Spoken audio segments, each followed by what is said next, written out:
Greetings, fans, and welcome again to our continued coverage of the Champions Trophy. Welcome to all our cricket, and the massive hit cricket fans. Today, India opened their account against Bangladesh and recorded their first win of Champions Trophy 2025. But it wasn't as straightforward as we predicted it would have been for India today.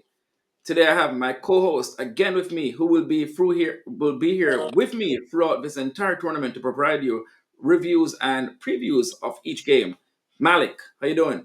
Roger, how are you? It looks like we I'm, were right on the money. What did I say? Easy victory for India. That's what I was looking for. I am well, shocked at how Bangladesh performed for sure. But mhm. then remember we were talking about Bangladesh using their new pace bowler, Naeed Rana, didn't play. Remember I said I didn't even think he was gonna play and he didn't play, which was Yeah, shocking. Which was yeah. just shocking once again. Rana was expected to be a big part of Yeah, today's game, but and then India batted first, 231 for four with sorry, Bangladesh batted first, yeah, but 220. Bangladesh was very lucky that they even scored 230. I think they would be bundled out for maybe 50 or 100 because Rohit Sharma dropped an easy sitter on a hat trick ball.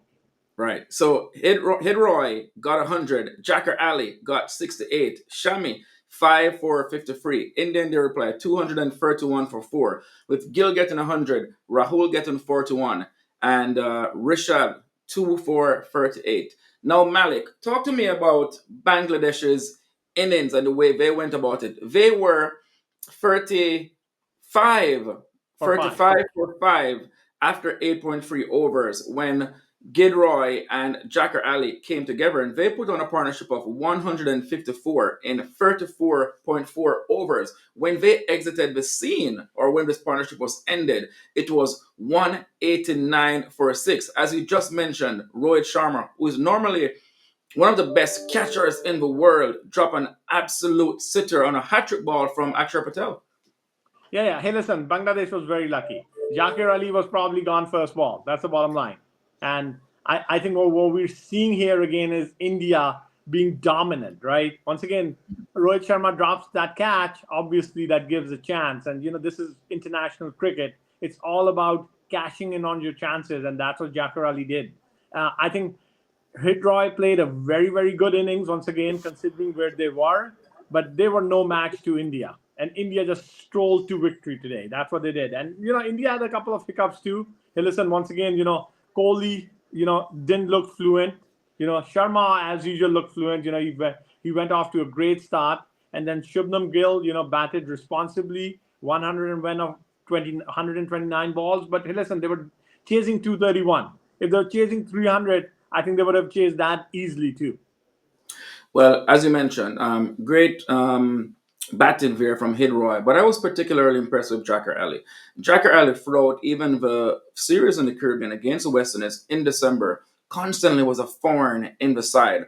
And a lot of us looked at Jacker Ali, the way he batted, his style, and we don't right away think he's a really good player. He looks to be a very limited player, but he showed once again he has the temperament, and importantly, he definitely has the wherewithal to perform well in international cricket. So top stuff there. Now, Hey, talk to listen, me here's the here. problem. Here's the problem. With all that said, why is Bangladesh batting this guy at number seven? Well, listen, everyone, you have to bat somewhere, right? Hey, And listen, they have. listen, listen. If you're telling me all of this great stuff about this guy, that he's performing in every stage, he goes to West Indies, he performs. He goes to Bangladesh, he performs. He comes to Dubai, he performs. Guess what? He's still batting at number seven. You Here's know, the problem. I would take this Batting him guy and I higher. would put him at number four. No, putting him higher and giving him more responsibility does not mean he's going to continue to bat the same and make Hey, runs the listen, same. listen. He's already taking the responsibility at 36 for five. Mm. Now, Kuldeep Yadav, Samir, he's been a consummate performer for India. He's been the middle overs nightmare against most Yep. opposition. Today, he looked a bit short of work. He No, lacked no, he didn't. potency. No, he He didn't. did. He I don't did. think you watched the game then. he had 10 overs for 43 runs. Remember, he came in when Zakir Ali had already gotten a chance, and then both Hridoy and Zakir were playing very, very carefully. In his 10 overs, he had 30 dot balls. That is a tremendous spell. Now, obviously, hey, listen, when you're gonna give up a six off a no ball, your stats aren't gonna look that great. But 43 runs in 10 overs is a very, very good number. Remember, Bangladesh scored at 4.59 and over, right? And he gave up 4.3 and over. So he was right there. And actually, they were playing him very carefully. And if you look at it, Jadeja, the same thing. Jadeja, they were playing him very carefully. He balled 9 overs for 37 runs. He had 27 dot balls. Here's Actually, if why I you said. look at it, Bangladesh played 150 dot balls in this innings. Here's why I said what I said. Um, Obviously, Kuldeep did not bowl badly. Okay, No, but I the think he balled role. perfectly in the middle overs. Well, I don't think he played his role the way he should have. Kuldeep Yadav's role is to take middle overs wickets, take Yeah, middle but over remember wickets. the way Right? Zakir Ali was It is his batting. job. Zakir Ali batted as a 60 strike rate. He was just playing very carefully, very, very carefully. That's what he was doing. And even when Hridoy, got out, Hridoy when Zakir Ali and Hridoy were batting, go look at where Hridoy was. He was at this low strike rate. Once Zakir Ali got out, that's when Hridoy started to hit the ball. So, hey, listen, once again, when you go from 36 for 5 to 189 for 6 in 42 overs, that's a below par score. I still Mhm. feel that this wicket was a 280 wicket. This was not a 230 or even a 200 wicket. This was 280 wicket. And that's what I'm saying. India was consummate professional in this cricket world. And all they did was they came in, they batted perfectly. And hey, listen, Shubman Gill, once again, look at that, 101 stroll to victory. So Mohammed Shami, 5 wickets, the fastest to 200, really showed his class. Almost looked as if he hasn't missed 6 months, 6 to 9 months of cricket. He's been out for quite a long time. Hey, listen, India is India right now. One of the best, places to use your craft in the game of cricket. That's the bottom line. There is no second to India at this point. The only teams that I think at this point are at par with the system that they have developed to develop cricketers, and not only develop them, even when they're on the bench, when they come back, they just perform right away. And you're seeing that not only with Shami, you see that with Harshit Rana. Look at this. Remember, Harshit Rana came in place of Siraj, and once again took 3 wickets again today for 31 runs. So, hey, Now, listen, how many countries in the world of cricket can say that they can take a baller like Siraj, put him on the bench, and they can replace him with Harshit Rana, and then they can take Bumrah, who's injured, and bring in Shami, and Shami takes 5 wickets. no, absolutely you're right. India definitely has great strength in them. And remember, this No, is on the spin wickets. These were spin wickets today. absolutely. No, Samir, where I don't agree with you, where I vehemently disagree with you, is that this was a stroll in the park. I think India started off brilliantly, but I think they had to work. I mean, they won this game No, with this was a 21 stroll in balls the to park, zero. Roger. Roger, it was a stroll in the park. This was easy peasy. That's it. Shubman Gill was dropped on 58, Samir. It Rahul doesn't was matter. also. Hey, listen. Rahul, hold So on. did Rohit Sharma Hold on. drop Jakar Ali. Hold If he on. doesn't drop Jakar Ali, 50 all out. What's the big deal? Listen, It's easy. listen. This was Shubman Gill's slowest 1-day 100 and India's slowest in 6 years. This chase began with India really dominating, but I believe at some point this chase was a little bit tricky. Yes, in the end they won by 6 wickets. No, It looks good on paper. I disagree completely, because remember, they bat deep. Remember, you have Rahul coming in at number Mhm. 6, Pandya at number 7, Jadeja at number 8. They're batting deep. Harshit Rana, Shami can also hit a few long balls, right? So they bat deep. They're batting deep. This is the deepest team in the tournament at this point. Everybody thought that losing Bumrah would hurt this team. It hasn't.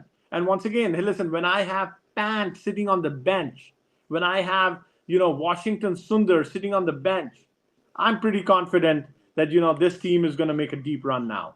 Um, Hey, listen, I get what you're saying. I just believe India worked a little bit harder than they would have liked. That's my opinion. I don't No, believe it not was really, not as really. straightforward. Disagree completely with you, man. You're not looking at the game the way I'm looking at the game. This was an easy stroll in the park today.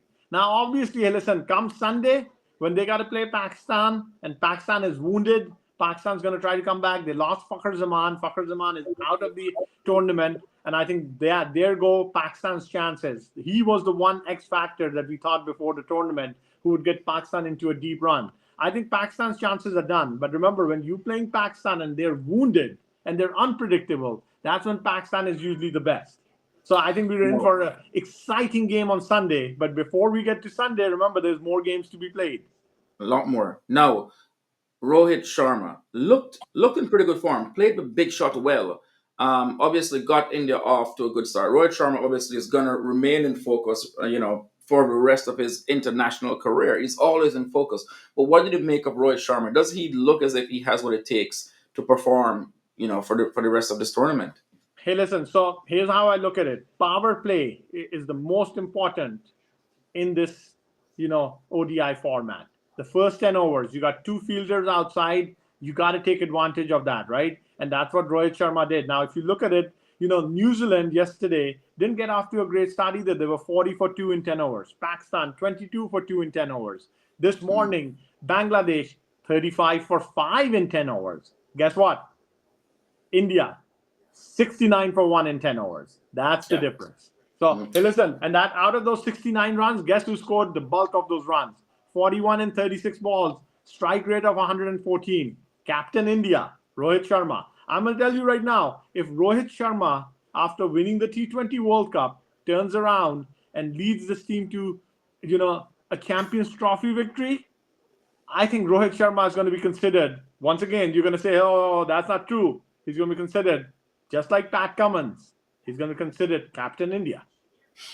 Now, the other experienced player in this Indian batting lineup, Virat Kohli. Virat has been dismissed 6 times. In his last six ODI innings, he's been dismissed by spin, 5 times to leg spin, and once to a left arm orthodox spin. Is there anything there, or is it just a coincidence? Hey, listen, Rohit is there to basically, take the pressure off Kohli. He gets them off to great starts. Everybody knows Kohli is not in good form, but Kohli is not here to perform in these league games. Okay, there's no pressure on him. You know where they're looking for him to perform? The finals, like the T20 World Cup. When the Mm. finals come, the big inning comes, the pressure comes. That's what Kohli's there for. Even if you looked at today, Kohli was not fluent at all. But he didn't need to be fluent because he walked in at 69 for 1 in 9.5 overs. They needed literally 4 runs an over going forward, and he batted that way. But come the finals and the semifinals, the knockout games, which are going to be important, I think Kohli's going to step up. While Akshar Patel Samir has done a fairly good job as a batsman in this Indian lineup, I don't quite like this, sort of shuffling and maneuvering of the lineup to insert. I know what Gamber is trying to do. He's trying to break up that sequence of right-handers by putting a left-hander in there Yes, somewhere. yes. I don't quite like it. I agree. I agree. KL Rahul should bat ahead of Axar for sure. But at the same point, we discussed this yesterday. Does KL Rahul really have a spot when you could potentially put Pant in there, who's a game changer? And I think India's carrying one extra, baller anyway because they want to have six ballers. They want to have the flexibility. That's what it Mm. is. But to be honest, I really thought today that they had an opportunity where once Iyer was out, okay, I would have honestly brought in Hardik Pandya and seen what he would have done in this game, right? Instead of batting with KL Rahul or Axar, my thing would have been Hardik Pandya comes in 133 for 3. You need less than 100 runs left. You go in and you smack the ball and see what Dubai is all about, right? So I think India missed a chance here, but I don't think India is really worried. Right. Well, again, India victory today in their first match of Champions Trophy 2025. Bangladesh, as expected, wasn't expected to challenge India too much, but India had to work a little bit for this first victory. let's see how they go for the rest of the tournament. Obviously, their next match, the big one against Pakistan. Now, let's turn our attention to the group of death, Samir. Tomorrow, Group B starts with South Africa taking on Afghanistan. What are your thoughts on this one? Hey, listen. So the big story of this match is South Africa has lost 6 ODIs on the trot, but Hmm. they're saying that they got some of their players back, and this is a stronger unit than they fielded in the lead up, right? So that's going to be the key here. I think tomorrow this game is played in Karachi again, and I think the pitch is going to be exactly the same pitch that they played the Pakistan New Zealand game on. I believe that this is going to be once again another high scoring game. I think it's the X factor is the Afghanistan spinners against the big bats of the South African lineup. That's it. Those are going to be the big things. If South Africa gets off to a great start like they want to, I think that's going to be the key. And then you have obviously guys like David Miller and Klassen, who basically can smack the ball all over the ground. And remember, Karachi is not a big ground. It's a big ground, but it's not as big. So these guys are going to clear the boundary off very easily. Yeah, you're right. South Africa, seemingly not in the greatest of form, losing their last six, losing three of four of the last bilateral series since the World Cup.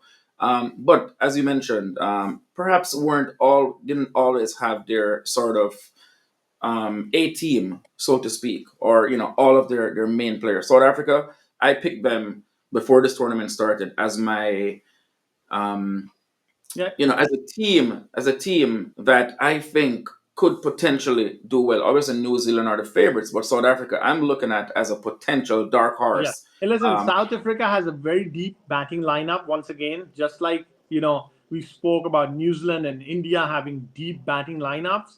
I think that's going to be the key. Hey, listen, when I have Aiden Markham at 4, Klassen at 5, Miller at 6, Mulder at 7, that's a very, very strong middle order. And not to say that, hey, listen, their opening isn't great. They got Zorzi and Bavuma opening with Rassi, Van Dersen coming in, at number 3. But Bavuma hasn't been in form. He's the captain, but he hasn't been in form, right? So he's going to be looking to score some runs. And then Zorzi, this is his first big tournament, right? That's what it is. So let's see how Zorzi does in his tournament opener as an ICC event. And on an ICC event, remember there's always pressure. You do see pressure. You know what I mean? Afghanistan on the other side, I think is a very good, well-rounded side. But remember, they haven't really made those deep runs in the ICC tournaments either. well, I think they had a pretty good World Cup the last time. I mean, quarterfinal. They had a decent. Hey, listen, quarterfinal is a decent, Yeah, yeah. run. It's Yeah, not. but I It's not think a they've deep been. run. A deep run is getting into the semis and the finals. That's what they're looking for. So Afghanistan has a good team with a lot of experience. Remember, they got Gulbuddin Naib, they got Mohammed Nabi, they got Rashid Khan. All of these guys are extremely, extremely experienced. They play a lot of franchise cricket and they've played a lot of cricket for Afghanistan. And then I think they're batting with Zadran, Gurbaz, Rahmat Shah. All these guys have scored a lot of runs. So I'm not discounting them at all. But at the same time, South Africa is a really, really good side too. So here's what I think: quarterfinal berth in the last World Cup, semifinal berth in the T20 World Cup. Again, as you said, they have not been dominant, but they've been solid. They've been a pretty good team, and they've been very good in bilateral series. I still believe their weakness is going to be that middle order. Obviously, they have two good opening batsmen, but their middle order, I still think they need one Are or you two talking more. about South Africa's middle order? No, no, no, no. Afghanistan. Afghanistan, yeah, yeah. Afghanistan has Afghanistan. a weaker middle order, but Weaker once middle again, order. I think I, that's I that's their weakness. yeah, yeah, I think so. Um, I yeah, thought you were yeah. talking about South Africa. I'm like, no way. But No, no. Afghanistan for sure. As I said, I think Afghanistan, the strength is in their openers and then the Mhm. lower order.